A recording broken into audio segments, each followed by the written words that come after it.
বিকেল আর এক মুঠো রোদ, মন ভালো করা একটা গান আর একটু আদর।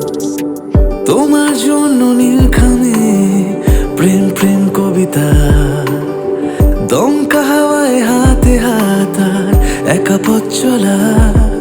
আমি চাই না। হ্যাঁ, আমি একটা কথাই বলবো যে আমি এটাই ভেবেছিলাম হয়তো হ্যাঁ ট্রু লাভ হয়তো আর হয়তো ফিরে আসবে না কিছু আমার জীবন, বা আমি এমন একটা মানুষকে পেয়েছি আমার জীবন যে আমাকে সম্পূর্ণভাবে ভালোবাসে। তুমি আমারই হয়ে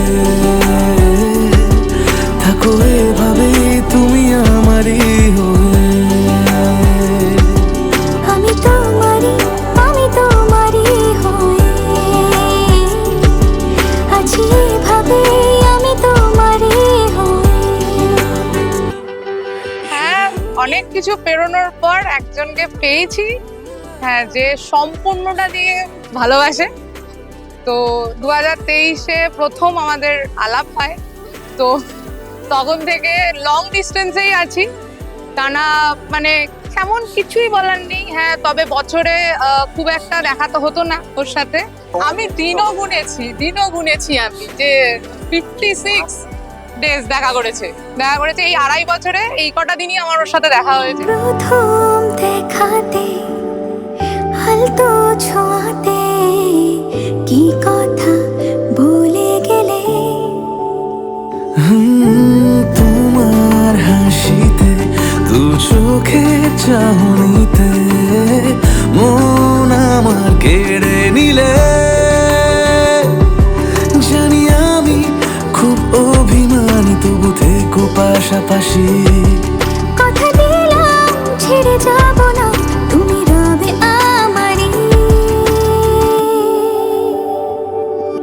আমি চাই না হাজার তারা, ভালো থাকি না তোমায় ছাড়া। আমি চাই না হাজার তারা, ভালো থাকি না তোমায় ছাড়া। থাকো এভাবে সারাটা জীবন। ও আমার কাছে এতটাই স্পেশাল যে আমি মানে ও আমাকে এটা বলেছিল যে ও কোনোদিন ক্রিকেট ম্যাচ দেখেনি, আইপিএল কোনোদিন দেখেনি।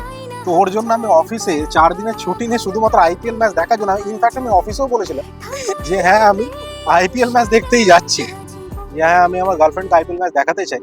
তুমি আমারই হয়ে থাকো এভাবে, তুমি